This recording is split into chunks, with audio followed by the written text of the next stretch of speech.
Thank you. I appreciate that. Councillor Plot. Merci, Monsieur le Maire.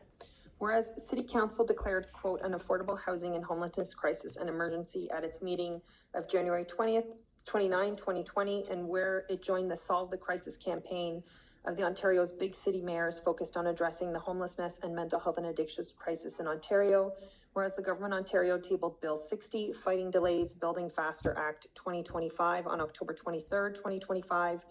whereas Schedule 12 of Bill c-60 amends the Residential Tenancies Act 2006 to, among other things, make changes to the Landlord Tenant Tribunal LTB, with a focus on strengthening landlord rights, providing shorter timelines for tenant evictions, and improving the speed and effectiveness of the LTB to address active case backlog. And whereas the province has decided to rescind consultation on the most contentious amendment, namely that government would consult with alternative options on lease agreement expiry, which is code for ending fixed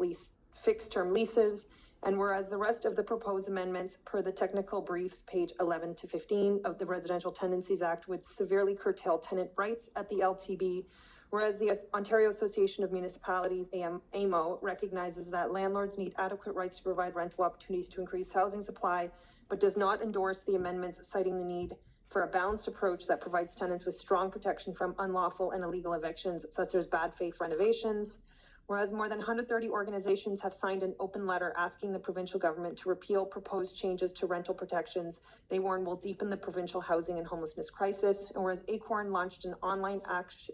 action calling on the provincial government to drop its dangerous proposal, which 2,300 Ontarians sent emails to Premier Ford, Housing Minister Rob Flack, Attorney General Doug Downey, and MPPs across the province demanding they do not make amendments that erode tenants' rights at the LTB. Whereas those who support the provincial government proposed amendment cite the possibility that it will free up many vacant units and incentivize landlords to rent. And whereas the Canadian Centre for Policy Alternatives challenged this assertion by providing Attorney General that I'm convinced if we get the right balance, we'll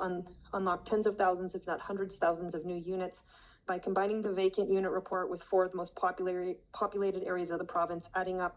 to only 17,800 vacant units. And whereas the City of Ottawa has a comparatively low vacancy rate, for example, of the 6,355 units assessed as vacant, 42% were exempt from the vacant unit tax due to an acceptable reason for being empty, that the amount of renters is expected to jump from around 36% of Ottawa households to jump to 43% by 2035, according to the Housing Needs Assessment. Whereas Council just passed the Housing Action Plan on October 8, 2025, in which it provides major incentives for builders and landlords, but not at the expense of renters, and in which consultation and strengthening capacity for affordable housing is one of 5 key objectives of the plan. And whereas the City of Ottawa recently approved the feasibility of rental renovation licensing program renovation bylaw that would completely undercut if the amendments were passed. Therefore, be it resolved, City Council inform the Government of Ontario of its opposition to the changes of the Residential Tenancies Act in Bill c-60 and the weakening of tenant rights, including contemplative changes to security of tenure or a further weakening of rent control, through the Mayor writing to the Premier of Ontario, General Finance, Housing Ministers of Ontario on behalf of Council. Be it further resolved that the City Council request the Government of Ontario to reinstate rent control provisions on rental homes first occupied after 2018. Merci beaucoup.